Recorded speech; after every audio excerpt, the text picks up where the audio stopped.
Netcasts you love. From people you trust. This is Twit. Bandwidth for All About Android is provided by CacheFly at CacheFly.com. This episode of All About Android is brought to you by FreshBooks, the super simple cloud accounting software that's giving thousands of freelancers and small businesses the tools to save time billing and get paid faster. Try it free at freshbooks.com/AAA.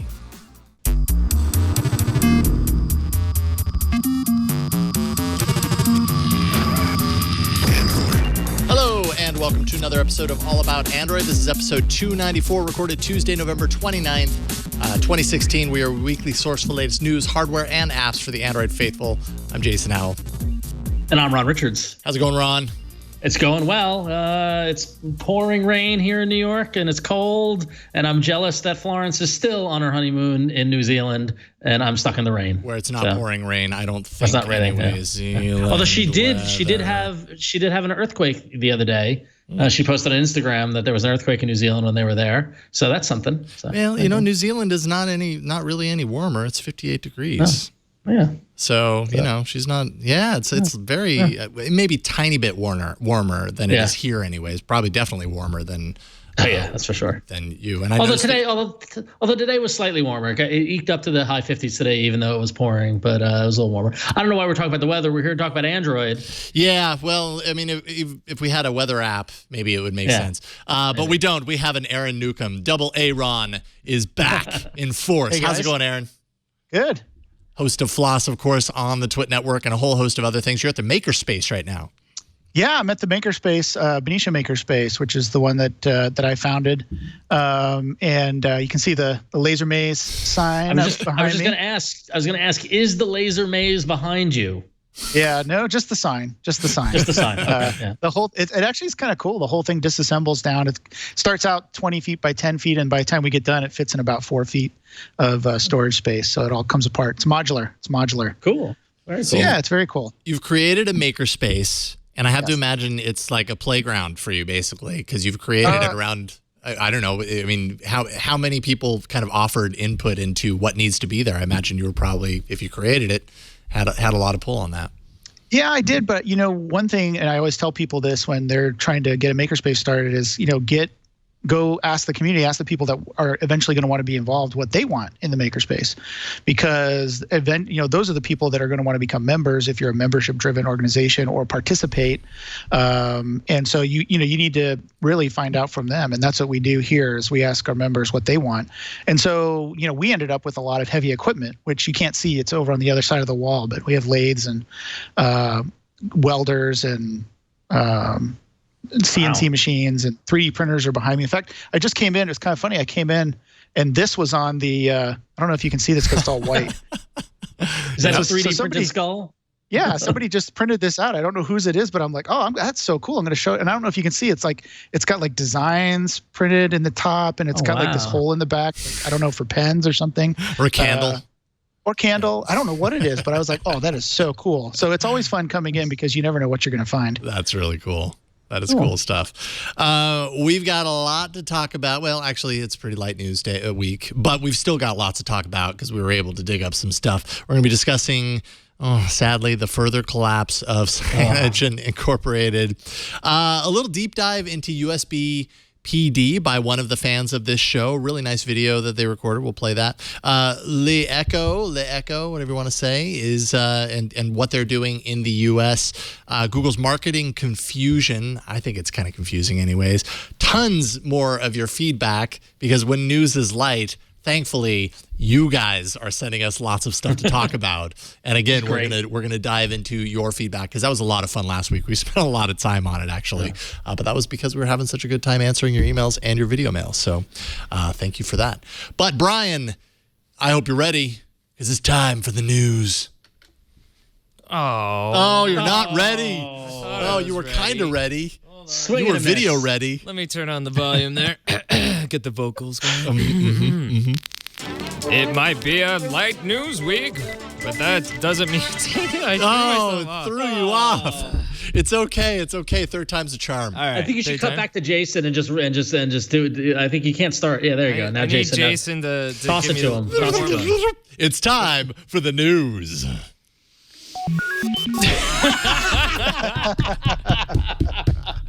Tell me you did that on purpose, Brian. I did not. I mean, yeah, totally. had Totally to on purpose, happen. totally on purpose. Okay, here we go. Okay, yeah. It might be a light news week, but you know what? It's a heck of a lot more interesting than the weather.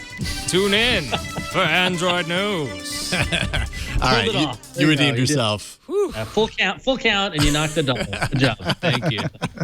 He's wearing a tie. That's why you messed it up. He's Yes. too dressed up for this show. It's too stuffy Fair back enough. there. Well, I know he's really dressed up because today is Giving Tuesday, which is the day that we give to charities and things like that, and that's a direct reaction to yesterday, which was Cyber Monday. Cyber Monday is the biggest day of online shopping of the year in the U.S. It follows Black Friday, which happens the Friday after Thanksgiving, which is the in-store shopping day. And some folks are, analysts are saying that this year's Cyber Monday is going to be one of the biggest online shopping days ever. Estimated 3.39 billion was spent online. That's 10.2% more than last year. Black Friday itself saw slightly less at 3.34 billion spent. Wow. If you're interested in mobile spending, Android users on average spent around $124. While iOS users spent around $139. And Adobe, who has a lot of mobile analytics software and stuff in place to give us this information, Adobe said that mobile shopping on Black Friday accounted for around 1.2 billion of U.S. online sales. And mobile shoppers passed PC shoppers for the first time ever, which is just huge and a testament to how much shopping is happening on our phones. But quickly, to put this in context, China doesn't have Cyber Monday or Black Friday. They have something called Singles Day, which happens earlier in the month. I think it was November 11th. And Alibaba reported that this year's Singles Day recorded $17.8 billion worth of gross merchandise volume sold. So we did 3.39, China 17 billion. So that's insane. Dang. What does this mean? They make it up in volume. Yeah, no kidding. Yeah, they do. But I mean, I personally did not do any shopping on Cyber Monday or Black Friday just because I was busy. But I don't know if I'm to the point where I would do my shopping on my phone, but a lot of people are. Aaron, did you do any shopping? And if so, did you do it on your phone? I did not do it on my phone. I did it on the desktop. Maybe I'm too old for. I did some on my phone. I can take that back. I did go to Amazon and scrolled through their Black Friday deals. I wonder how long it's going to take before the Black Friday Cyber Monday thing kind of merges, because all the websites, it used to be like some of the websites like Amazon and some others would hold off for Cyber Monday because the perceived benefit of having people bored in the office on Monday after Thanksgiving, shopping from their offices or whatever. But to me, it seems like everything's kind of merged together, and there's Black Friday and Cyber Monday, but the deals kind of go in between, and then they go after. So it's like Cyber Monday week, and so I don't know. It seems like we haven't quite figured out exactly what the shopping, the right formula emphasis is. Yeah. It's all a mess now because we started. I mean, we saw information about Black Friday deals well before Thanksgiving, but I feel like the sales started like early last week, and I'm still getting Cyber Monday emails from retailers going extended to Tuesday, and it's nonsense now. So Yeah, I mean it's a whole process, right? It's like you said, it's not just a day. I mean, Cyber Monday didn't even exist, a short number of years ago. It just kind of suddenly became this thing that they wanted to start making a thing. And, before that, it was Black Friday. Before, stores weren't even open on Thanksgiving. And now they open early on Thanksgiving because they realized, I don't know, successfully they've marketed this message to us that we want to spend earlier and earlier. And I know I get swept up in it. And I feel bad about that. I mean, I have to buy gifts, for my kids and everything for the holiday, but I get swept up in just the craziness of it because suddenly everybody's like tweeting that this deal's happening and blah, blah, blah. And it's like you feel like you need to participate, or at least me, I'm speaking for myself. I feel like I need to participate because it seems like an event that's going to go away. But like you said, Ron, it doesn't quite go away. It's like the next day, like that Google Home deal, for example, right? It was $99 at all of these places. You felt like that was a scarce offer, so you might have jumped on it, only to realize a couple of days later that you could actually get it for $75 if you use Visa checkout. And then it's still, I think, $99. So you have this perception of scarcity that makes you act now when maybe you wouldn't have even acted at all. Yep. Yeah, I had that same experience. I actually got a Google Home from I won't say for who. It's a Christmas present. So I got a Google Home, and Aaron, I did exactly we both. Jason and I already have Google Homes. Aaron. We'll take another one. It's cool. Thank you. Yeah. Yeah, but I did exactly what you said. I got it for $99, and I was like, oh, great, this will be a great present. And then, sure enough, the next day I looked down, and it's like, oh, I could have got it for $75. Yeah. So then, and then there's the whole Nintendo mini console rush. Like, that thing's out of stock everywhere, which is really weird to me because, it feels like Nintendo Wii all over again, but it's for a retro console, not not a new console. It's crazy. Yeah, which is funny because it's basically just the main box in a little. I mean, like it's just branded by Nintendo. Like they're just okay with it. I guess it has the classic controller and all that sort of thing. But it's funny how I saw a bunch of my friends moaning that they weren't able to get that. So yeah, but the thing is, this stuff it's going to be available. You're going to have deals all the way up to Christmas. I really think that a lot of this is just all blown out of proportion, and I think hopefully it fades. Yeah, I mean, to the point where I was at the gym, I think it was Sunday morning, and I was getting ready to just do my workout or whatever, and then I saw that Google Home deal, the $75 or whatever, and I was like, oh well, I mean, it's $75. I would love to have another one. I'm going to do this. So on my phone, I actually fired off the purchase. I got upstairs and it really gave 5 minutes to think about it. I was like, I don't need that. The only reason I bought it is because it was $75, and that's really inexpensive. But I kind of can't afford that. But I convinced myself that I could because it was on sale, and it's that mentality of because it's on sale, you're saving money. You're not saving money. If your plan was not to buy it, you're not actually saving money. You're still spending money. It's just you're spending less than you would have, but your plan wasn't to buy it to begin with. So I ended up canceling the purchase, which, I mean, a part of me, I know I want to get another Google Home at some point because I want to kind of fill the house out a little bit and maybe get it more into automation and stuff like that, and that would be helpful. But now's not the time, not because there's a sale. That's not a good enough reason. So there we go. I'm sure plenty of people watching and listening right now probably found a lot of Android deals as a result as well. There were a lot of them. But moving on, the fall of Cyanogen Inc. appears to continue as sources from inside the company reveal that more layoffs are underway. The company's Seattle HQ is also expected to shut down by the end of the year, supposedly.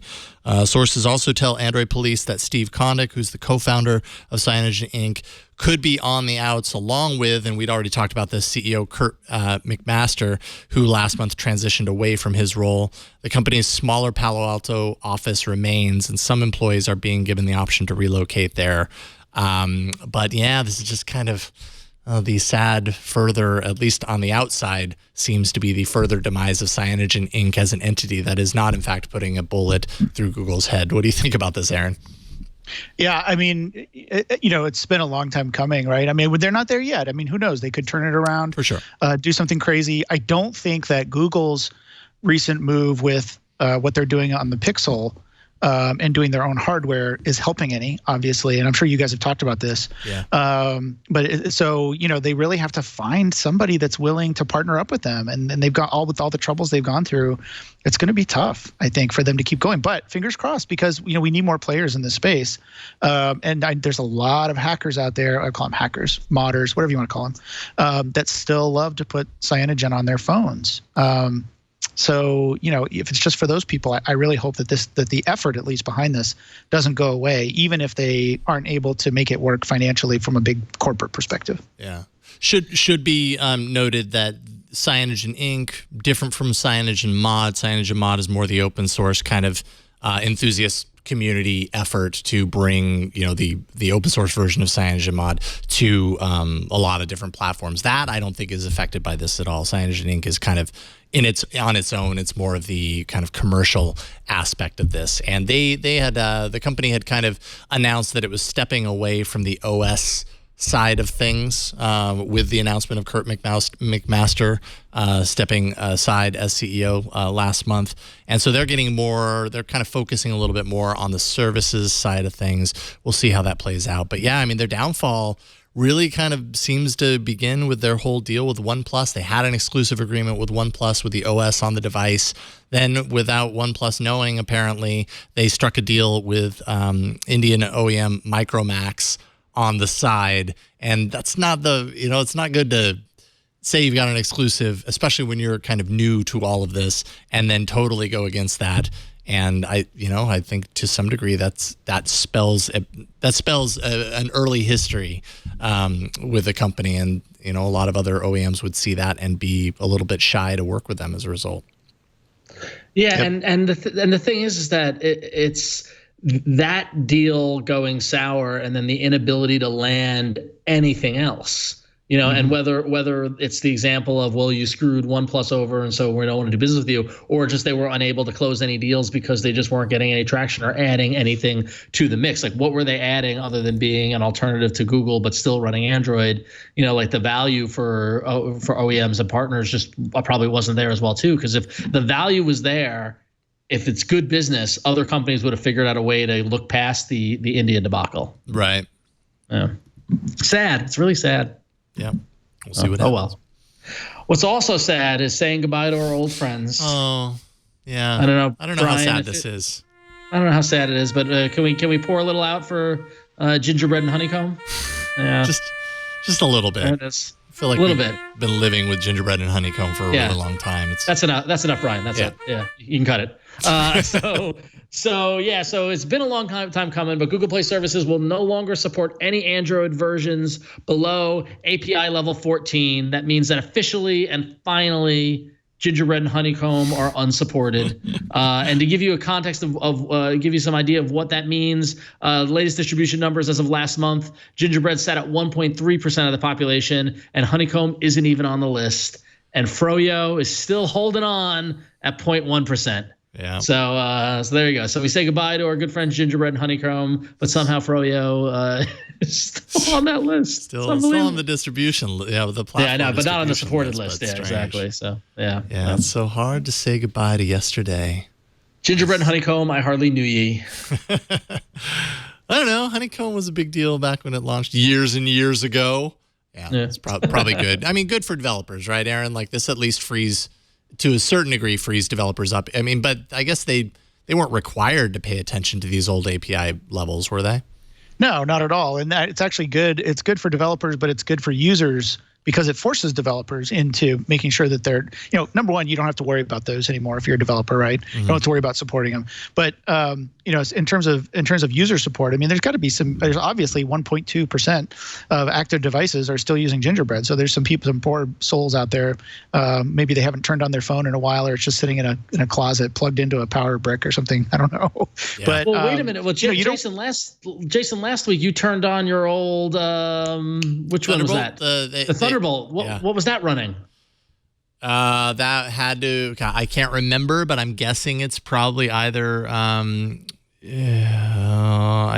Would it be ice cream? No, it would be before that. It would probably be gingerbread. I'm guessing. Yeah. Sorry, Aaron. I didn't mean to interrupt you. But I didn't connect to the Play Store, and isn't that where they kind of derive some of these numbers? Don't try and pin this on me, Ron. I was gonna say you're skewing the numbers for November, man. I see what you're doing now. I've caught up. I didn't connect to the Play Store. Maybe I will, just to throw things off, though. Yeah. Just to make you upset. Okay, we've got a lot of feedback this episode, but I devoted this video because it's a little on the longer side. This is definitely a longer video than we normally play on the show. We usually ask for around a minute at the most. This is 3 minutes, so prepare yourself for this. But I thought it was a really great explanation about something that maybe some people, myself included, kind of overlook when we're talking about USB-C, USB power delivery, that sort of stuff when it comes to chargers. Steve Main recorded this video and really does a great job explaining it. So Steve, take it away. Hey guys, wanted to explain what USB PD was, since a lot of people are confused about it. I got a Google Pixel phone, and it's been the first experience I've had with USB PD. It took me a little bit to understand what it was and whether I want to have it or use it, that type of thing. So I just figured I'd help some other people out. So USB PD stands for power distribution, and it's just an open standard. And an open standard just means that anyone can use it. Anyone can, doesn't cost any money to use. And what it allows you to do is your wall charger can support what are called power profiles. So USB PD power profiles. So it can support a 5-volt power profile. It can support a 9-volt power profile, a 12-volt power profile, I believe 16 and 20 volt power profiles. This allows you to charge multiple different things with the same power source. So you could have a power source for your laptop that would support, let's say, the 20 volt power profile, the 12, the 9, and the 5 volt power profile. So that would mean that you can plug your phone into your laptop charger, as well as you can plug it into your laptop. This truly would mean that there's now one source for power for everything that you use. There's no more power brick for your phone, power brick for your laptop. This one's 20 volts, so it won't work my phone. It's only 5 volts. It'll actually going to work across the board. So this is a really great thing. One thing a lot of people don't understand about the Google Pixel devices that I've done some research and found out, the regular Google Pixel phone will actually only support 5 volts, 3 amp charging. It'll do a maximum of 15 watts. Whereas the Pixel XL will actually do, will support both power profiles, the 5 volt 3 amp as well as the 9 volt 2 amp. So it can charge up to a total of 18 watts. A lot of people are upset about this, but so if you have the Pixel XL, it's definitely worth going out and getting a PD charger. Or if you have other devices in your house that support USB PD, like a laptop, a tablet, that type of thing, it's worth getting a USB PD charger. If you have just the Google Pixel regular phone, it only supports one power profile, so there's no need to go out and buy a USB PD charger if it's more expensive. If you can get it for the same price as a 5 volt charger only, then it's worthwhile. I have USB power banks that's 16,000 milliamp. I have Aki chargers. All these charge my Google Pixel phone, the regular 5-inch, just as fast as the USB PD charger will.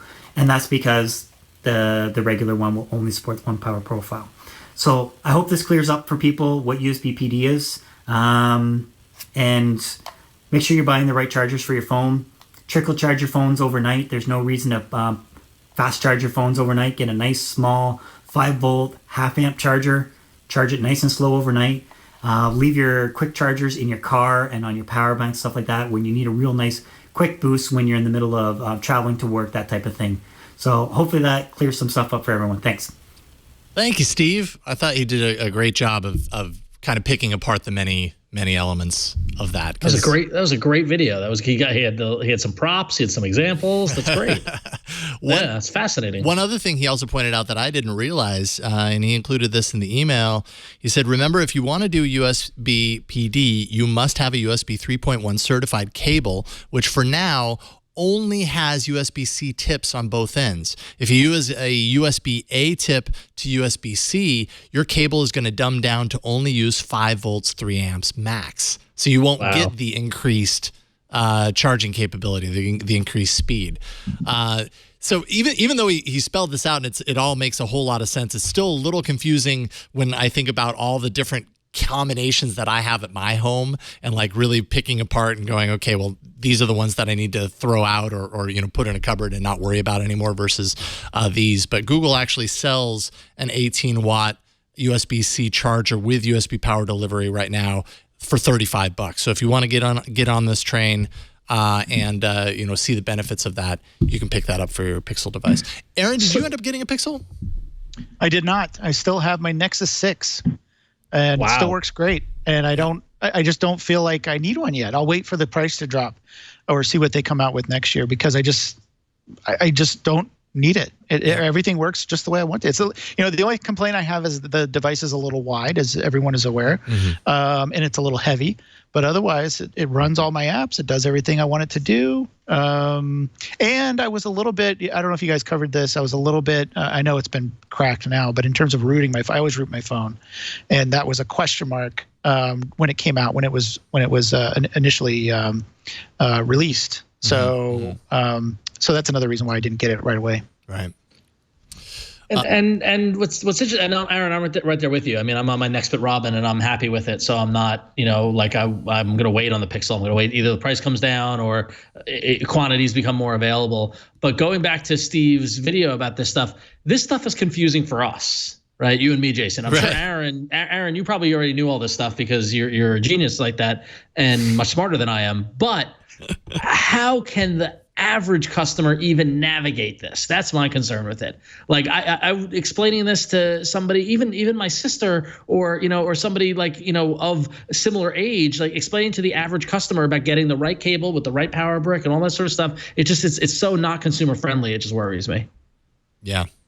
Yeah, it is a problem. I think, but that's what it's supposed to address, right? I mean, eventually, I think it's really going to be a problem for the next few years, just because we've got the older platform and the newer platform, and But eventually, once we get past that, it'll be like, oh, this is so much easier. Like, why didn't we just do this all along? Remember the days when we had micro USB and mini USB and all of this other stuff, and it didn't charge very fast and all that. So, I mean, I think we're heading in the right direction, but unfortunately, just like anything that has this series of iterations, it does become very confusing for the consumer.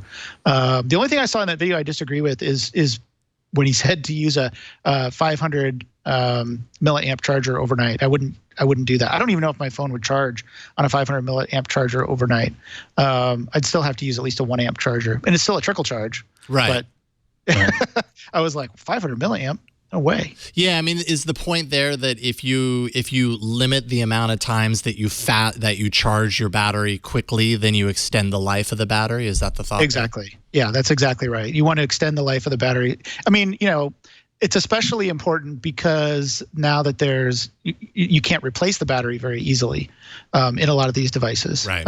When you could just pop the cover off and put a new battery in, hey, that was okay. I'll pay the toll, so to speak, on fast charging my battery, because I know I can always just get one on eBay or Amazon. It's going to be $20, slap it in there, and it'll be fine. But now that you can't do that, or at least the average consumer can't do that, then you do have to kind of start thinking about it. And that's why the other thing I was thinking about in terms of phones, since we haven't talked about this actually, is the the Mi Mix Explorer, the Mi Max, the Mi Max Explorer, whatever it is, that new big fancy one that they're supposed to be coming out with. I mean, that looks really interesting to me, and it's kind of ironic now that Google has finally come out with their own hardware. And everyone's all excited about it, and it's doing good in the marketplace. I'm kind of like looking around like, wow, that phone looks a little bit better to me, because it's got dual SIM and it's got external storage attachment. I can put an SD card in it. I'm not sure if the battery's removable or not, but I mean, it's got all these other features that I like, and the thing looks pretty darn good without any bezel to speak of. So. Oh, so it's not the Mi Max. The Mi Max is the larger, let's see here, Mi Max Prime. You're thinking about the 3 of the 4 corners are bezel-less, right? Yes. I forget what it's called. I thought it was the Mi Mix Explorer. Maybe Mi Mix Explorer. Let's see here. I know we talked about this a couple of weeks ago. In fact, last week. We did, yeah. We had that video, right? Last week we had the video because Ron Amadio had the Mi Mix. Yeah, it's the Mi Mix. It's just the Mi Mix? Yeah. Yes, I believe so. I'm looking it up too. Yes, Mi Mix versus Mi Max. Yeah. Well, that it is. I wonder why that's confusing. The Mi Mix and the Mi Max. Yes. Mi Mix. Mi Mix. The Mi Mix. Yeah. I should also point out that the Pixel XL and I believe the Pixel both do ship with the USB PD 18-watt power adapter in the box. So if you get one of those by default. Now I'm realizing maybe I shouldn't have mine by my bedside, because that's where I charge overnight. I should get, like you said, the slow trickle charge by my bedside for at nighttime, and then put that somewhere else for when I need the emergency boost. So I will do that. Okay, before we move on, let's take a minute to thank the sponsor of this episode, and that is FreshBooks. They are the sponsor today. FreshBooks has launched an all-new version of their cloud accounting software. It's been redesigned from the ground up and custom built for freelancers and for small business owners. FreshBooks has created a super intuitive tool that makes it easy to create and send professional-looking invoices in less than 30 seconds. You can easily customize your invoice with your logo, color scheme, any image that happens to reflect your brand, pretty much anything you want. You can chat with your client regarding an invoice once they receive it. You'll be able to see what invoices have been sent, if they've been viewed, and of course, most importantly, if they've been paid, as well as overdue and outstanding invoice totals. The modern and simplified dashboard works as the hub of your business. It's going to answer the most important question. How is my business doing? You need to know this as a freelancer or if you're running a small business. You're going to have quick access to outstanding balances, spending, total profit, and accounting reports like sales tax summary, other important reports like profit and loss. Tracking expenses is as easy as literally you just take a photo of your receipt using the FreshBooks app, and that's going to log everything that's really important about that expense. You can also track expenses by vendor and by category. Makes it really easy to find this stuff. Time tracking also makes it easier to bill for time by client and by specific projects that you have. You can also easily start your timer and track your time down to the minute. Be super accurate with that. When it comes time to create an invoice, you're going to know what you did and when you did it. Exactly. All the details. Get ready for the simplest way to be more productive and organized, and most importantly, to get paid quickly, because at the end of the day, it's kind of what it's all about. FreshBooks is offering a 30-day unrestricted free trial to our audience. To claim it, just go to freshbooks.com/AAA and make sure to enter All About Android in the How Did You Hear About Us section. You can start your 30-day free trial today. Check it out, freshbooks.com/AAA. And we thank FreshBooks for supporting this episode of All About Android and the Twit Network. All right, we've got a few hardware stories. Let's do it.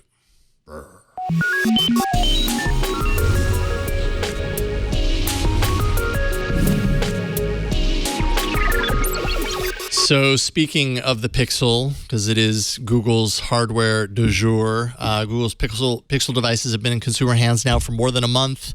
Morgan Stanley analysts are saying the phone could sell 3 million units by year's end. That number could grow to 5 or 6 million units in 2017.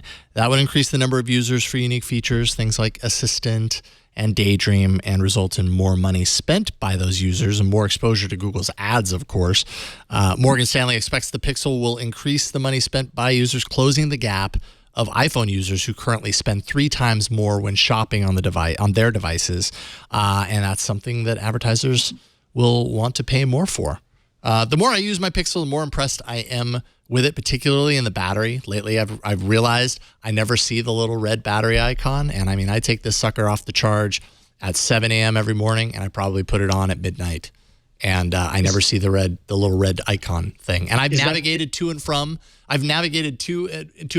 an hour and a half in each direction over the course of the weekend, and it hardly took the battery charge down at all. I was super impressed by that. Is that the smartphone? Is that the smartphone dream come true, Jason? It is now, but I feel like. What's up? Is this what we've been working towards? A phone that we can get an entire day's charge off of without having to worry about plugging it in? Well, I hesitate to say that it'll stay like this forever, because I feel like history has always proven that, like, when you get a new device, you always get excellent battery life, and then somewhere over the course of 8 to 10 months, that starts to drop, and it's not quite the same. You know what I mean? I don't know if that'll be the case with the Pixel. But well, yeah, I mean, so. I'm at the point now, as much as I hate to say anything bad about my next bit, but I'm at the point now where I'm charging maybe twice a day. See, and that's just no good. Like, yeah. And you know, like I'll go to, if I leave the house without my battery pack now, it's at the point where there's been a couple of times where I've been burned because I didn't have a battery with me to charge, and I wasn't gonna get home for a couple more hours. So, but it's to be expected. I mean, it's been about, I got it like in the spring, right? So it's been about 6 months of heavy use. Yeah, that's what happens. So I'm jealous of your battery life as you have it now. Let's see where you're at in May or June. That's the thing. We don't have a time machine, so it's impossible to know, you know? It's like, I don't know. Aaron, what do you think? How's the battery on your Nexus 6 holding up? It's actually pretty good, but it has gone down. So I think probably last time I was on, almost a year ago, sorry. Oh, man. No, just kidding. That was a burn. I know. It almost slipped right past me, too. So I think I mentioned that actually either on that podcast or on other, maybe it was on Twig or something, that I was getting really good battery life out of my 6. But you're right, over time, these lithium ion and lithium polymer batteries, they won't charge as fully as they did previously. So it's just a matter of, there's a bubble. It's just a matter of the way that the batteries work. Now, of course, if you can get a brand new battery and change it out, then you might be able to jump back to that what you had when you first started. But then of course there's always problems like the Facebook app or whatever, just draining the battery life out of your battery. And you typically load more and more of those applications over time, and you kind of forget that they're there. Maybe they're running in the background. So and OS yeah, updates like over the course of a year, yes, you're up to date and you're getting the latest version of the OS, but I feel like always the version of an OS that runs the best is the version that probably shipped on it, and everything else is just tacking onto the hardware and taxing it more than initially. Exactly. Every once in a while, you'll get one of those battery fixes that comes out in the updates, and you're like, oh, I'm getting more battery life all of a sudden. But yeah, that doesn't happen very often. So yeah. Oh well. So I guess we'll see how that does and kind of Google's strategy does going forward into 2017. But well, hopefully they put a little more of that Google strategy behind the Pixel phones than they did behind Chromecast over the years. So covering, in the latest confusion over Google Cast and Google Chromecast, we're gonna break it down. All right. So first we had Chromecast, and then we got the Chromecast app, which is cool. Everything was good. Then early this year, the technology that was found inside TVs and internet-connected speakers was rebranded from Chromecast to Google Cast, and the app was renamed to Google Cast as well. In fact, it was just Cast. The app wasn't. Yeah, that's right. It was just Cast. Yeah. Then Google Home came out, and they renamed the app again to Home. They got rid of Cast in the app name. All right. So now Google has announced that it's rebranding the Google Cast technology back to Chromecast on TVs and connected speakers. Boxes will now say Chromecast built in. And sure, this isn't confusing at all. So I don't know. I mean, it's this story is a little bit of a jab, I suppose, but I feel like it's just in some ways a little indicative of some of Google's kind of constant issues when it comes to marketing its products and kind of indecisiveness about what it dedicates itself to. Right. And it's important to note, we talked about this briefly last week, but we needed a week to digest it and that we talked about it. Really break it down. But I think when paired with the success of the Pixel phone, it just shows it shows that some stuff is working at Google, but not everybody is working on the same things. And I'd be really, really curious to know what those conversations are like internally to get to this decision point, because branding changes are not easy, and they're not easy to communicate. It causes confusion with consumers and can ultimately hurt the product. And Chromecast might be the most perfect product at Google right now. Right. And I hate to see it messed up by marketing and branding. So I mean, maybe sorry, Aaron, go. Oh, I was just going to say, any other company, I mean, you can name them, Apple, Microsoft, any other company like that. When you see a major shift in brand like this, it's an indication of where the company is going with that product line. And so if it was anybody else, I would say, oh, this is so exciting. And I don't care that they changed it to Home, because the fact that they changed it to Home means there's a lot more products coming that are going to be in this space, and I'm going to be able to control, raise my blinds up and down. And Google's going to, there's going to be lots more stuff besides the Nest and other things around my house that Google's going to, get in there and use their advanced analytics to make my life easier, blah, blah, blah, blah, blah. But it's Google, and they've messed up in this regard before, like you said. So, I really hope that this is an indication that they of where not just the Chromecast product line is going, but their whole vision around home automation is going, because that would be really cool. And I think Google's lined it up pretty well to play in that space if they continue down this road. We just have to keep our fingers crossed that that's the case, and it's not just some weird branding thing that's going to mess everything else up in the future.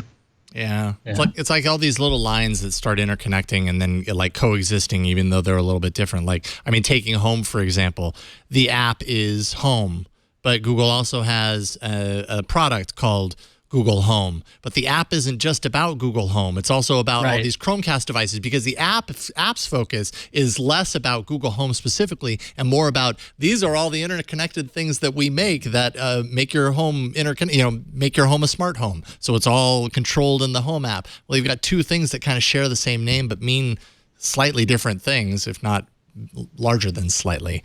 And little disconnects like that seem to happen somewhat regularly with Google. Because of this stuff. So let's see here. And then finally, LeEco has made it clear that it has plans to come on strong in the U.S. market. Earlier this month, the company launched lemall.com, and now Amazon, Best Buy, and Target will all start carrying LeEco smartphones and TVs. Beginning December 1st. Not only that, buyers are going to get 3 months of free DirecTV Now streaming with their larger TVs, netting consumers up to 12 months of free streaming. That service launches officially tomorrow. as a competitor to PlayStation Vue and Sling TV. Which I'm a subscriber to PlayStation Vue, and I really like that a lot. But so you got one of the phones, right, Ron? Yeah, I've got the LeEco Pro 3 or whatever, the Pro model. Yeah. Mm-hmm. So I talked about it. We talked about it on the show last week, 2 weeks ago. It's a nice phone. I mean, admittedly, it is a China phone in terms of it looks a lot like the HTCs of the world and that sort of thing. But the battery life has been great. It's got a nice screen. It does all stuff. I don't like all the crap that's on it, all the bloatware. But I mean, the bloatware I can understand because they're trying to build this ecosystem and they're trying to take control of the content and the streaming and all that sort of stuff. That's fine. But my biggest problem was, how do you get them? And you got to go to the Le Mall online to buy them. But now this solves it. And putting them on Amazon and Best Buy, I mean, they could potentially grab a lot of customers. Throwing in DirecTV the way they're doing that is pretty cool. They're being aggressive, and I think that's interesting. That's why I wanted us to talk about this, because I feel like they're one to watch. I think we're going to see some interesting things come out of them. Whereas I thought we'd see a little more aggression from OnePlus, and we haven't. Yeah. And so it's interesting to see another player on the board being aggressive like LeEco. So even though it's a dumb name, sorry, it is. But it's the name. It's not even French. It's not even French. I know. Every time I read it, I'm like, LeEco. And I'm like, no, this is not. Yeah. I'm not in Montreal right now. And if you were, then we could get poutine after the show. But man, I wish I was in Montreal right now, because I love poutine. Yep. It's the tasty snack that sounds very strange. Yes. It does sound strange, but it's really good. Don't judge it by its name. It's delicious. Yeah. I had actually never heard of LeEco. It is a horrible name. Yeah. Apparently they own Vizio though, so Vizio I know. They just bought Vizio. Yeah, they just bought Vizio. They've got a whole TV line that so it's and Aaron, you're not alone. There's a whole ecosystem. Yeah. They just rolled out in the past 2 months. I mean, I feel like it was a month and a half ago or 2 months ago that Flo went to their event in San Francisco, their launch event, and then I went to the little pop-up shop they had here about a month ago here in New York. But yeah, it's fairly new on the scene, and they've got phones, they've got TVs, they make electric cars in China. They have a whole line of accessories, speakers, and headphones, and all this sort of stuff. Like they're coming not just with one phone onto the marketplace. They're coming with a whole line of things. And the TVs run Android TV, and they're all baked into the Android ecosystem. So they built the LeEco system on top of the Android ecosystem. So yeah, that's awesome. LeEco system. LeEco system. Bleak in the chat room every single time we say the name is like air quotes la. Stop saying it wrong. All right. Let's do feedback. Right. Let's do some feedback. Let's hear from you guys, the audience. We got an email from Jeremy who says that in episode 293, Jason mentioned it could be a challenge to reach parts of the screen with your thumb on the Pixel. And he's assuming other large screen devices. Even if you have a magic thumb ring, it's still hard to reach parts of the phone. Right, Jason? The thumb ring only goes so far. It doesn't extend my thumb at all. Right, exactly. Yeah. But Jeremy says, my Huawei P9 has a feature that I've used a lot when using with one hand. If you swipe left or right on the bottom navigation bar, the screen shrinks down to a manageable size for one-handed operation. I found this feature to be incredibly useful. Why not make this standard in Android? And here we have a video of this feature, which I have never heard of or seen, and this is amazing. Yeah, Huawei's not the only OEM to do this. Samsung actually has a version of this that it can kind of shrink down the screen or the keyboard to go one side or the other to account for the larger screen sizes and make one-handed operation a little bit easier. It's fascinating. I've used it. It's one of those features that I realize is probably useful, but I just never find myself or force myself to get in the habit of actually using it. I just end up, struggling through it. Yeah, but your fingers and thumbs are a lot larger, at least that's true. Than mine. It's a very good point. So maybe you don't need to use it. I mean, on my Nexus 6, which is one of the widest phones, I do have a lot of trouble. I can't use it one-handed. I almost can't use it unless what I'm looking for is on the same side of the phone as the hand that I'm holding it with. I really do have a problem. That's the one thing, like I mentioned, I really don't like about it is it's too wide to be able to actually use your thumb, and you have to kind of do this contortion thing where you're I like, remember that don't move. drop the phone, Yeah. but I want to hit the icon. Yeah, it's tough. I remember that that move well. I gotta even tell you, like with the larger phones, I mean, moving to the next bit from the Nexus 5, which was a smaller phone. I've even found myself holding this phone precariously, and someone bumps me on the subway, and I'm afraid I'm going to drop it. I can't imagine with those monster super phones you guys use, and reaching all the way across. So yeah, it's more space to hold on to, Ron, because it's larger. Yeah. There's more there to grab onto. Oh, jeez, so scary. Yeah, well, take it from somebody who dropped a Nexus 6 and shattered it. It is scary. I relive that in my dreams, my nightmares. And yes, Wade County and Toro Manser in chat also point out LG phones do that as well. The LG V20 does that exactly, says Toro Manser. So there you go. We have a video mail. I forgot to write down the name, but it's regarding Huawei's 4.4 tablets that we talked about last week, that they're shipping new tablets with 4.4 KitKat on them. Take it away. Morning, AAA group. Evening. Whatever. Thinking about this Huawei 4.4 tablet deal. Doesn't that put them in violation of, what is that standard that Google came out with a couple years ago? It said no new Android device can launch with anything older than a year-old operating system. I can get it for no-name Chinese brands, whatnot like that, but would Huawei give up Google Play services? And if I'm not mistaken, doesn't that prohibit them from any other Google Play service device? I thought this went along with the whole dual booting Windows and everything else. The reason nobody does it, because it's all in violation of Google's, not the Open Handset Alliance, but the new one. Either way, curiosity. Have a good day. See ya. I love that. This is not the first video mail we've gotten from truck drivers, and it scares the piss out of me. You guys, oh my God, you're driving a huge truck. Why are you sending us a video? It's just there out of the way. They got a lot of time in their hands. I'm sure there are a lot of truck drivers listening to podcasts, recording a video mail and sending it in. That's a whole other level. Be safe, and please. we thank them for listening and for participating. But oh my God, keep your eyes on the road. So, not that he wasn't. He has sunglasses on, so maybe he was. But yeah, so scary. I love his passive whatever. That just made me laugh. Okay, so Huawei's T1 tablet released last week running Android 4.4 KitKat. So I looked this up because I remember what he's talking about. In 2014, a few years ago, there was a rumor that circulated.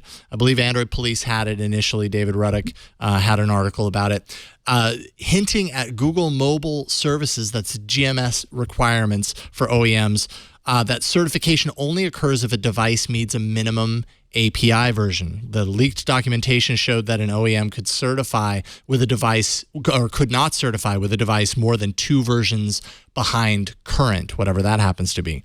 4.4, for the record, released October 31st, 2013. That was the Halloween release, if you remember, and so we had tons of KitKat on the show. Anyways, you can look it up. So I checked in with David Ruddock and Ron Amadio on Twitter. He also chimed in. I don't think that we have confirmation that this actually ever existed. It was a rumor. It was based on some documentation, but these are not publicly available documents. Let's say. Such a rule, says David, would only apply based on the time that their mobile application distribution agreement, which is also known as MADA, was signed. So since this isn't a public document, if Huawei signed this prior to these rules, they could be free and clear if this rule actually exists at this point. So we don't really know the exact answer, but I do know that releasing a tablet in this day and age with 4.4 KitKat on it, a 3-year-old OS, does not make me very, very, happy with what Huawei is doing. I think that's in some ways pretty shameful. So. Yeah, well, that's the thing. I don't understand why. I mean, it seems like they're shooting themselves in the foot anyway, right? I mean, who wants to buy a tablet with an OS that'll? I mean, I've got a couple. Two Christmases ago, I got some little $40 tablets for the kids that had 4.4 on them, and even then I thought, oh, they'll never know. I guess it's not that old, but to release something like that now, I mean, if you're at all going to be competitive with anything else in the marketplace, people are going to look at that and be like, oh, I don't want to buy that. Yeah, or will people even know? I guess that's the possibly the thought. These are really low cost tablets, talking $100. But I mean, there are plenty of manufacturers releasing low cost hardware, and they're still keeping it way more current than KitKat. I mean, that's an entirely different paradigm completely, Yeah, but even if they don't know that it's 4.4, even if they don't read it on the box and they're like, oh, I'm not going to get this because it's 4.4, even if they don't know what that means, right, they're going to know when they try to run stuff that's not going to be supported. Yeah. And they're going to, and then they won't buy a Huawei product next time. So it's kind of like, either way you look at it, it's a bad idea to release a product with that OS on it. And from my experience, it's unless there's the cost of the licensing involved in putting a different OS on it, it's not that hard technically to put a newer OS on the device, right? I wouldn't think so. So unless it's just the overall cost of the device, and they're like, no, we're shooting for rock bottom price here. That's the only thing I can think of why they would do it. But I think it's going to backfire on them personally. Yeah. I would completely agree. Yeah, Wade County points out in the chat, even the $50 Fire tablet, which you can get as low as like $35 over the weekend. That's based on Lollipop. At least that's what Wade County says. I haven't checked in on it recently to see if it's been updated beyond that. But I mean, a little bit newer, I suppose. All right. Cool. All right, on to our next email. Email from Kevin reacting to the great conversation we had last week about native apps versus progressive web apps. And Kevin says, progressive web apps definitely have their advantages for users and devs. I was surprised that no one brought up the elephant in the studio. What happens when the user is offline? Many places I frequent, most notably my off-the-beaten-path gym, have rotten cell coverage and no Wi-Fi. Even if a business offers Wi-Fi, I'm reluctant to use it due to security concerns. Many native apps rely too much on the network now. I'd like to see more apps that work seamlessly offline as well as on. And Kevin, that's a great point, but I think that problem is both native app and progressive web app. You can have offline access to the device. You can have, the codes living on your phone and be able to do stuff. But I feel as if whether it's native or progressive web, so much is dependent on having a solid network connection. And it's getting rarer and rarer to find any apps that you can truly use completely 100% offline. In fact, the only one I can think of is like Pocket Cast, and I download the podcast before I listen to it to make sure the file is on my device. I'm not connected anywhere when I'm using it. So, but yeah, I think that's a challenge for developers no matter what platform they're using. So.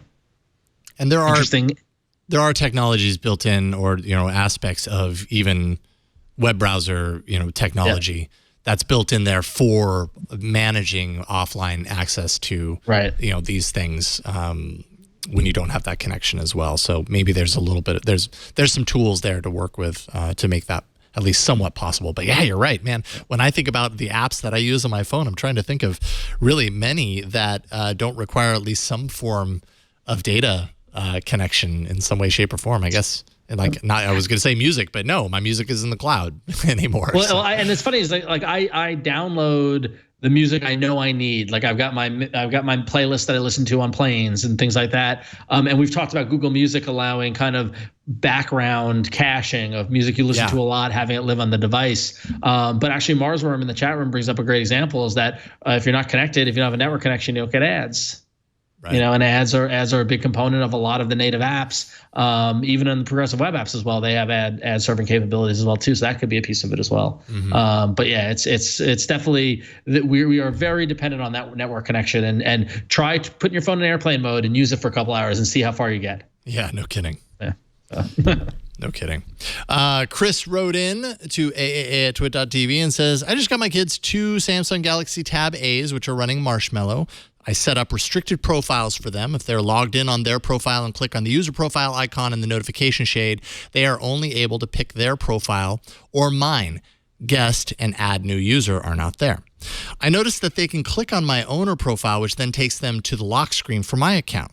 I have a password on the lock screen, so they can't get into my account. However, from the lock screen, they can once again go to the user profile icon in the notification shade and there pick guest or add new user. I see from doing research on this that there should be 3 dots in the top right corner of the user's menu in settings, which holds a setting to disable guest. And yes, you're right, I have that on my Pixel, as well as I'm hoping new user ability from the lock screen. However, it appears Samsung decided to omit this. Is this setting somewhere else that I'm missing, or is there a lock screen app that I can find that disables the notification shade? I see I can root my device and make some configuration changes, but I'm not completely comfortable doing this and risking damaging the devices.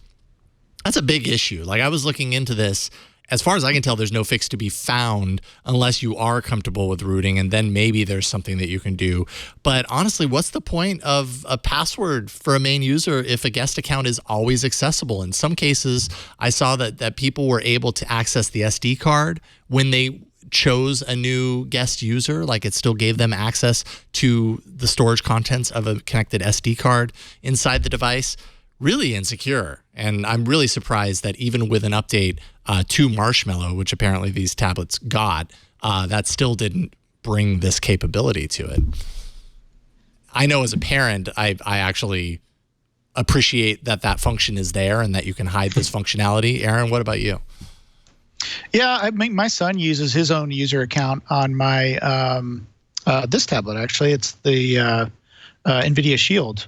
He uses his account, but I'm not really worried about him. He's 11. He knows not to mess with stuff. I think it's more, for me, it would be, as you say, it's more of an issue for someone that just picks up your tablet that's laying around and creates a new user for themselves and does something you don't want them to do. Yeah. Yeah, I mean, I haven't had a whole lot of experience with additional users, but it is somewhat disconcerting that this issue actually exists. You would think that they would have found this in their user testing. Either that, or maybe there's just not a lot of people out there using the additional users. Maybe they just run it as a single user device. Yeah. I mean, on a tablet, I see the whole multiple user thing happening probably more because tablets end up being a little bit more of a shared device sort of scenario. But yeah, it just seems like a big security hole potentially, and very inconvenient for parents who are trying to make these devices for their kids and that sort of thing. So, all right, next one. Yep. All right, Nigel from Australia writes in and says, "I've had my shiny new Pixel XL, the 128 gig model, since release day. That's just a few weeks now, and unfortunately today he pulled a Jason. I dropped it and cracked the screen. I know Jason's pain here. Yes, so there you go, Jason. Painful. You and Nigel are brothers in cracking. Shatter. Nice.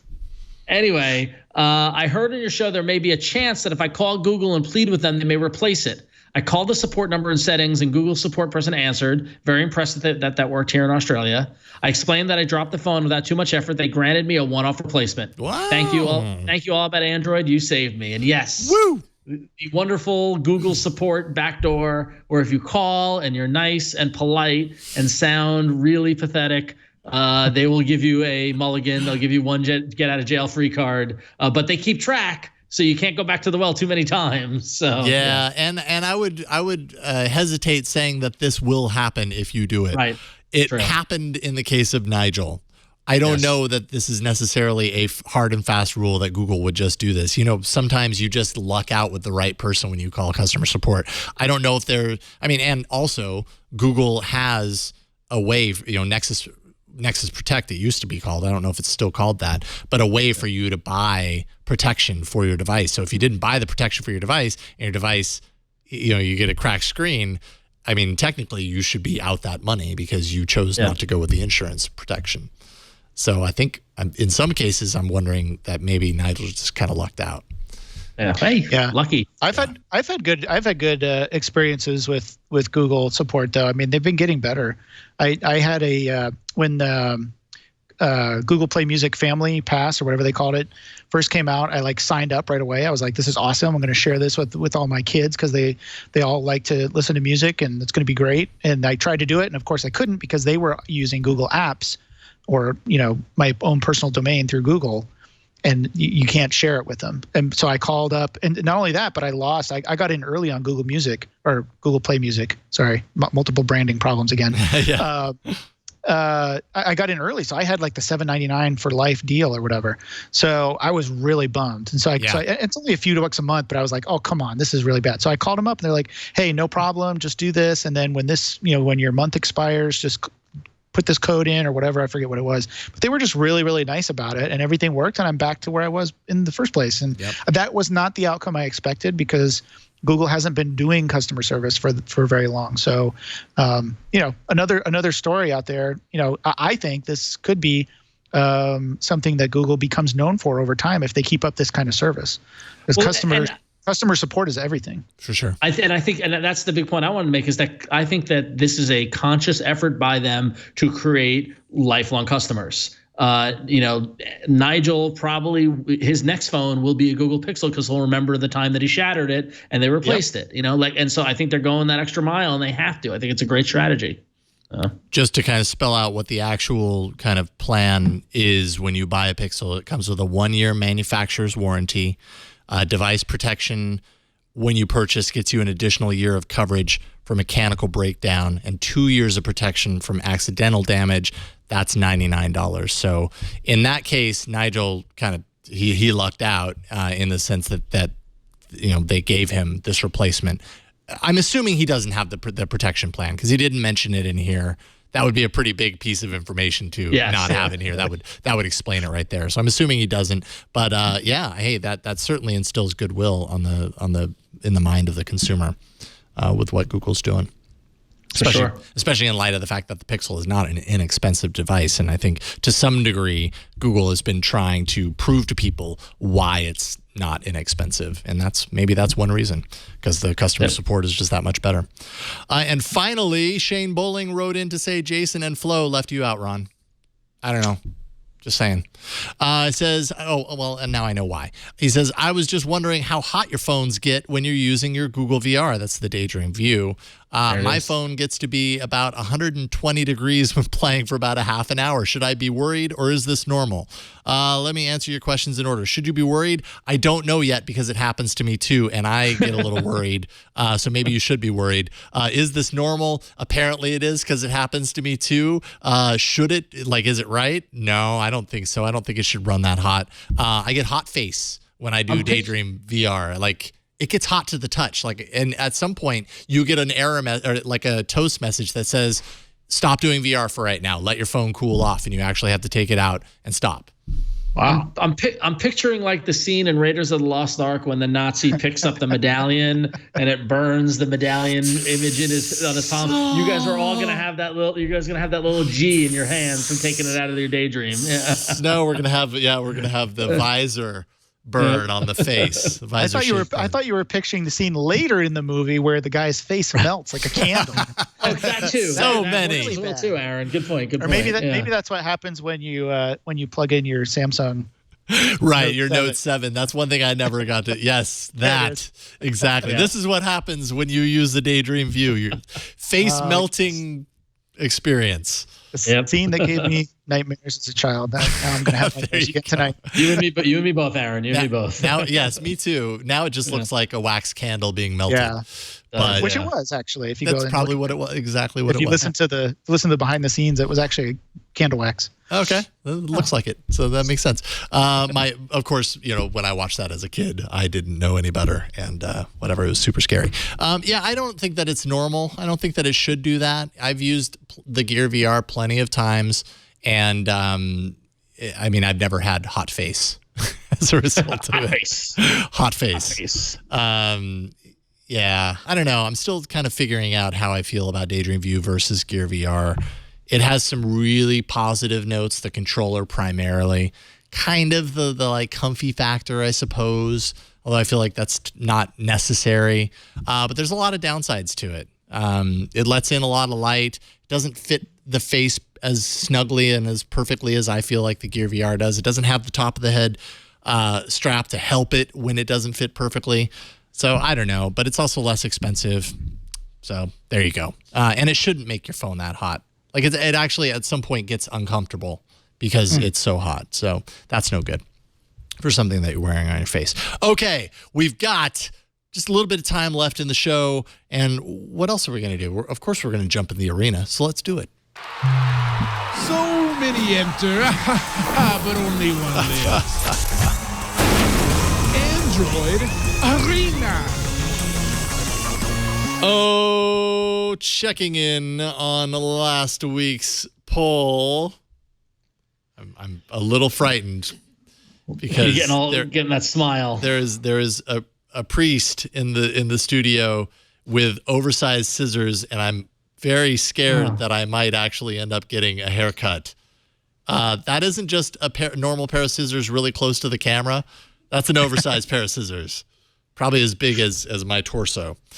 Anyway, don't kill me. How does that affect the arena results, Jason? Because he's standing right there wielding it at me. It's really scary. Okay, so let's see here. Last week's episode 293, Sea Hero Quest wins with 41% of the vote. Nice. Well deserved. Mikorama, which I think was an awesome inclusion. Actually, Hashes, too. I've been using Hash as well.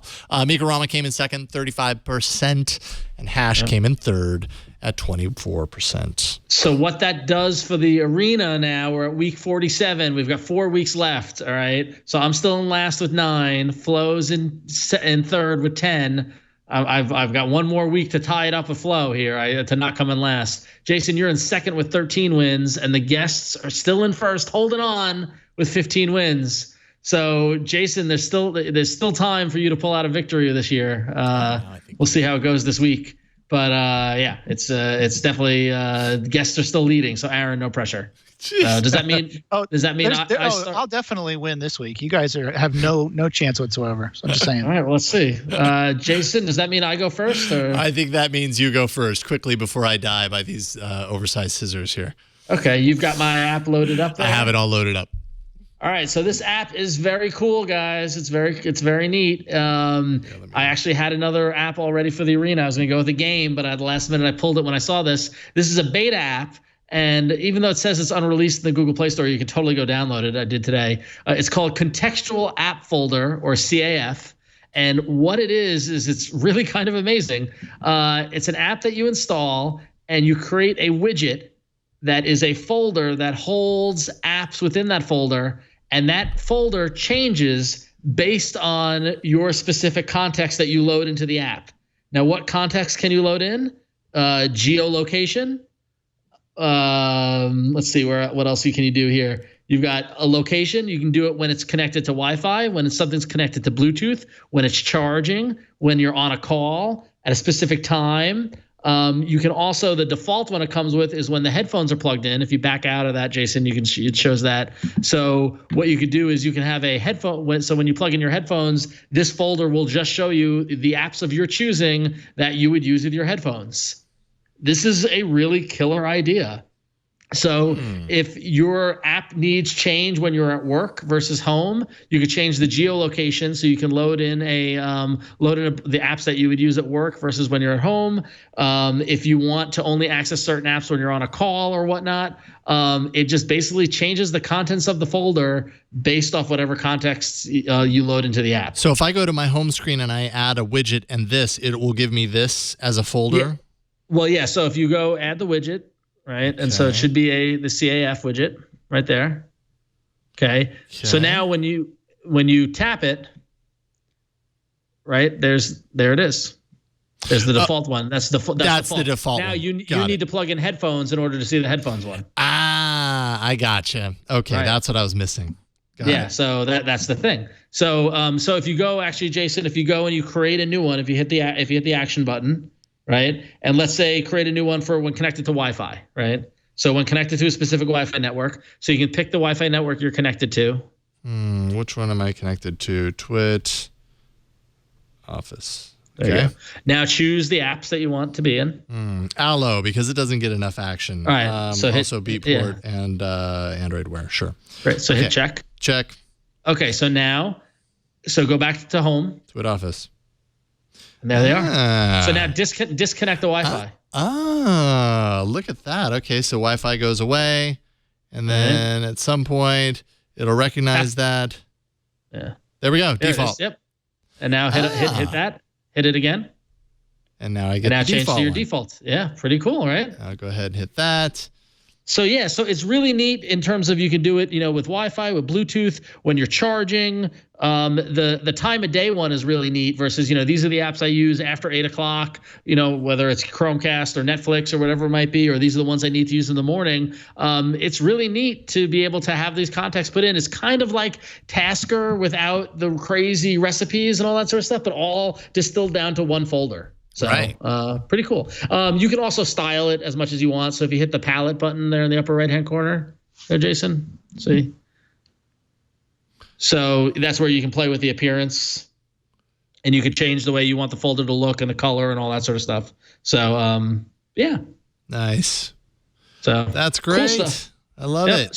So contextual app folder, CAF, it's free in the Google Play Store. Go check it out. It works on Android 5.0 and up, so everybody should be able to use it, and it's pretty cool. It's just a different way of thinking about having a folder organization. You could ostensibly have this only folder on your screen and rely completely on the context, which would be kind of cool. So nice, excellent. CAF. What's up? Yeah, it's contextual app folder CF. I should mention that you can add another widget, so you can have multiple contexts. So you're not just limited to the one folder. So okay, and they can represent different contexts. Different contexts. Although then you're getting into the situation of why not just have multiple folders? So maybe just stick with the one. Who knows? Yeah. So there. Yeah, exactly. Excellent contextual app folder. Very cool stuff.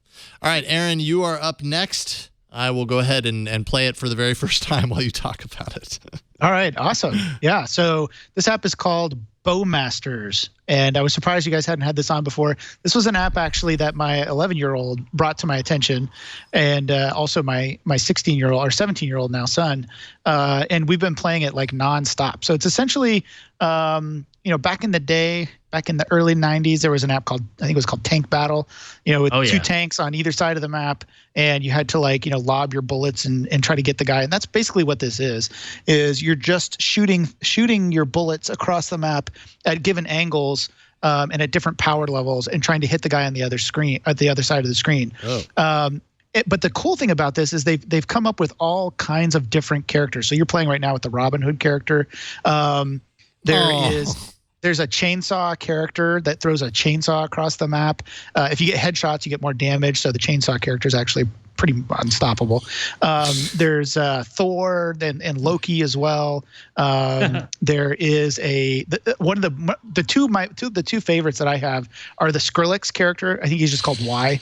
There's a Skrillex character, and he throws a DJ table across the map, and it bounces back and forth because it has this beat thing going on. It's really cool. And then the other one, the best one for this audience, is there's a hipster, and he throws his phone, and the phone explodes like a Samsung Note 7. So when you hit the guy, the phone explodes. It's hilarious. And the game also has different modes. So there's the obvious mode where you're just playing against the computer. There's also a mode where you can actually, and you'll unlock these as you go through. There's a mode where you can try to shoot down birds that fly overhead. There's a mode where you shoot apples off other people's heads. So you have to at least get a headshot every time. And you see how many of you, and if you miss 3 times, then you're out. And there's also a pass and play mode. So you can play with a friend, and they're developing, I don't think it's out yet. I should have looked because I've got it running on my tablet as well. They're developing a network play mode. So that is not out yet. But if you get into this now, you can hone your skills in the game, and then when your friends get on, when there is network play, you can own them. So who are you playing? Are you still playing with? I'm playing with. I can't remember who it is, but I'm against a mime, and I've got a deck of cards. and the mime throws a baguette. Oh, that's awesome. It's so funny. I mean, the game is just funny. It's a little gruesome. As you hit people, their skin comes off and you can see their bones, but it's all cartoon violence. It's all animated. It's nothing that I wouldn't let my 11-year-old play. And when you're done, there's a finish him mode, just like there was with Mortal Kombat. And depending on if you hit him, you got him.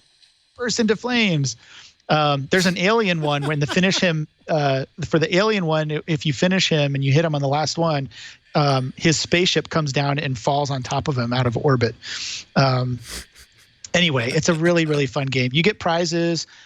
You can buy most of the characters just by playing the game and getting more money, or of course, it offers in-game purchases, so you can buy the characters and things like that outright if you want to. So anyway, I would highly recommend it. You don't have to buy anything if you don't want to.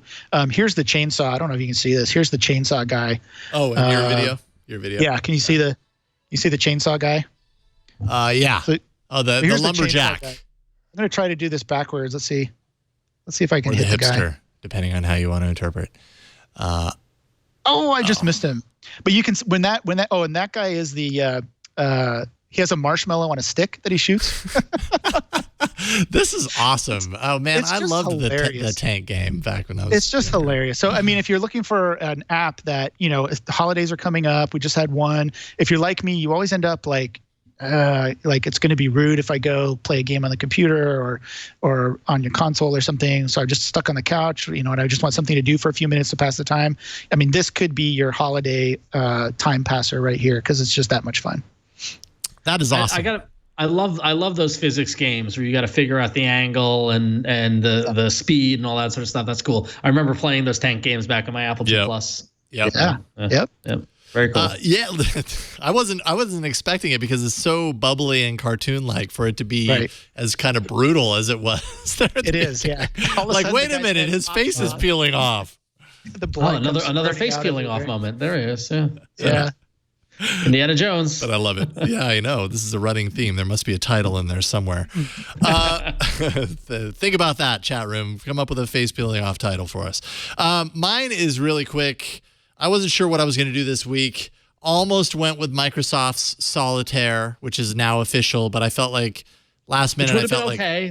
That would have been okay, Jason. I mean, you had a through line there. We had the story that you could tell. We had the arc. Yeah, the arc was there. But I felt like maybe it was just going back to the well a little bit. And then I found this little keyboard app that made me laugh out loud, and it could just entertain only me and no one else. But still, I think sure, of course it exists on Android. It's called Musical Keyboard. It's 99 cents, and it is a replacement keyboard for your device. Doesn't have a whole lot of bells and whistles, except that it kind of does, because every time you type, hold on, audio's not up. Every time you type, you play a musical instrument. Yeah, I know. So it doesn't get annoying at all. You can choose from a bass. You can do drums. So every time you type, I'll say,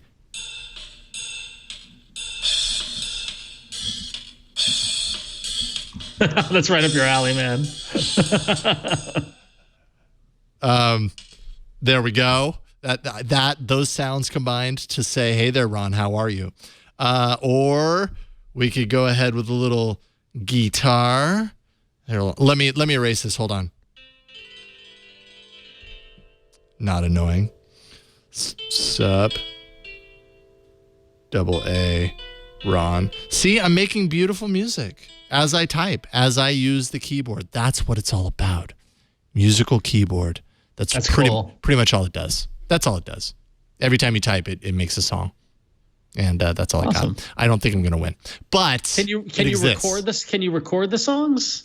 No, you can't. Okay, so it's just giving you a little music while you type. Yeah, every single time you type a single letter, it plays a random note. That's pretty much all it does. That would be really cool to record it and then be like, this is the song I made when I wrote you a text. Yes, and it plays the song while you read the text. This is the musical version of your text. Yeah, I do kind of wish that you could load up songs for it to actually play through, so it isn't completely random, because it kind of gets noisy, obviously, and that's kind of the point. But yeah, it would be nice if when I'm typing out a text message, it does at my own tempo, Stairway to Heaven or something. I don't know. Sure, why not? Yeah, that'd be cool. Anyways, it's called Musical Keyboard. It made me laugh the first time I used it. I'm not sure that it's going to be my keyboard of choice because it doesn't have swipe, as you can see. But it does play some killer music. Musical Keyboard, 99 cents. All right. So tell us your favorite app of this week by going to bit.ly/AAA vote 294. bit.ly/AAA vote 294 is your favorite app. Is it musical keyboard? Is it Bowmasters? Or is it contextual app folder? Hit up the poll, place your vote, and we will check in on it next week and see whether Team Guest is going to pull away with this. Because Of course they it's are. close. It's close. I think it's entirely possible. This is the year of the guest. I have a feeling. So, Is the Bitly link working, or did you pull a trigger on that? is it not working? I'm getting a 4-4. No, I didn't hit go. Sorry about There that. we go. There we go. Try it now. Way to hit go. Good job. I had to hit save, and apparently I didn't. Because we have to know what Brian's going to vote for. That's what I want to know. I'm dying to see. I'm dying to see. Brian's vote has a lot of sway with people.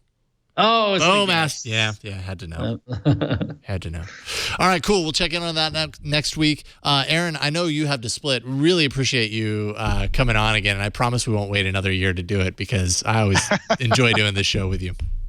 Yeah, well, I mean, hey, you've got a good lineup now, so I enjoy watching you guys.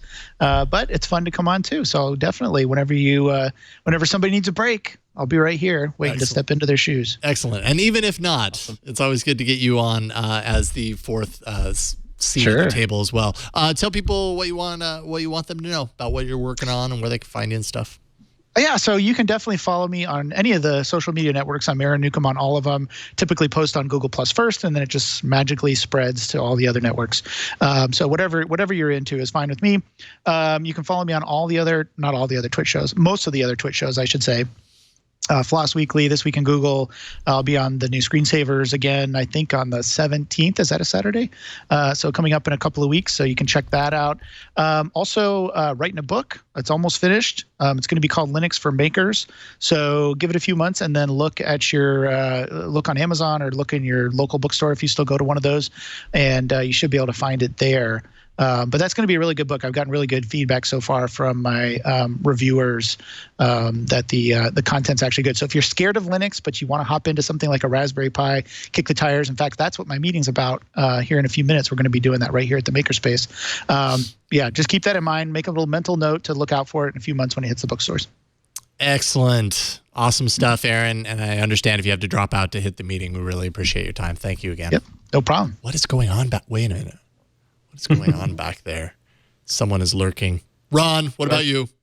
All right. I talked about it last week. It was pre-launch, but we launched last week. Me and Tom Merritt have a new podcast called A Damn Fine Podcast. You can go to damnfinepodcast.com where you can check it out. Tom and I are rewatching and discussing Twin Peaks from the pilot episode all the way up until the new season on Showtime, which is going to be in 2017. We're super excited. We're having a blast doing it so far. We're going to be having some guests on the show. We're doing some great, fun, cool stuff. So it's all at damnfinepodcast.com. You can subscribe to it.